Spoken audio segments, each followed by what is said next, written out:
You haven't seen the last of me.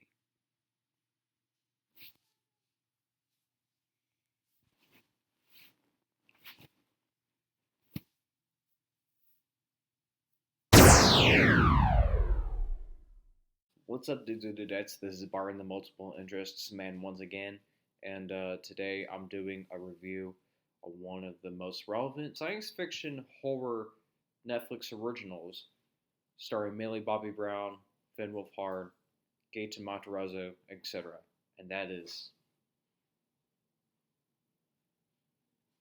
Stranger Things. Stranger Things takes place in a fictional town in Indiana called Hawkins during the early 1980s.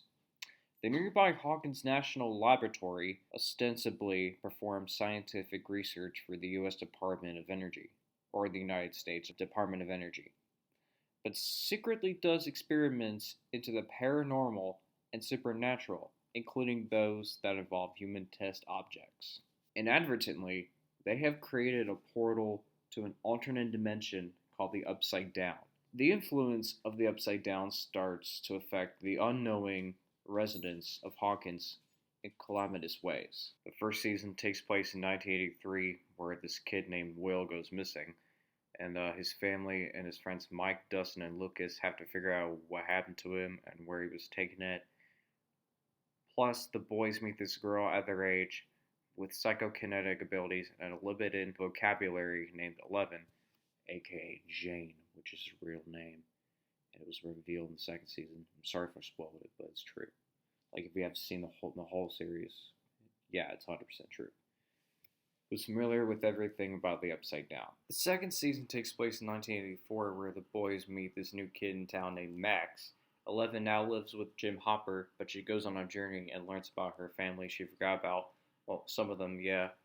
And Will's still possessed by the Mind Flayer until his family gets that creature out of him. And the third season takes place in 1985, where everybody is enjoying their summer. All of a sudden, the Russians take over Hawkins by reopening the same dimension I just mentioned, and the Mind Flayer possesses almost everybody, so it's up to the Hoppers to save the world before the Russians do anything worse. So there you have it. That's Stranger Things for you. Honestly, I thought the Duffer Brothers did a fantastic job on Stranger Things.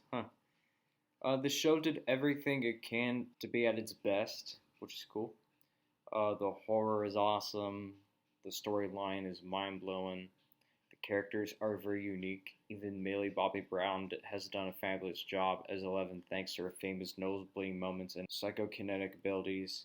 The intro is groovy, and the 80s vibes that they have in the show look amazing. Like, wow. I love the 80s, right? I always loved this TV show ever since I first watched it last year. With that being said, here's a little story. When I first heard of Stranger Things, I thought it was something that was kind of lazy, but when I gave it a watch last summer, I thought, hmm, well, that was awesome. No wonder why it's been relevant for a while. You know what I mean, dude?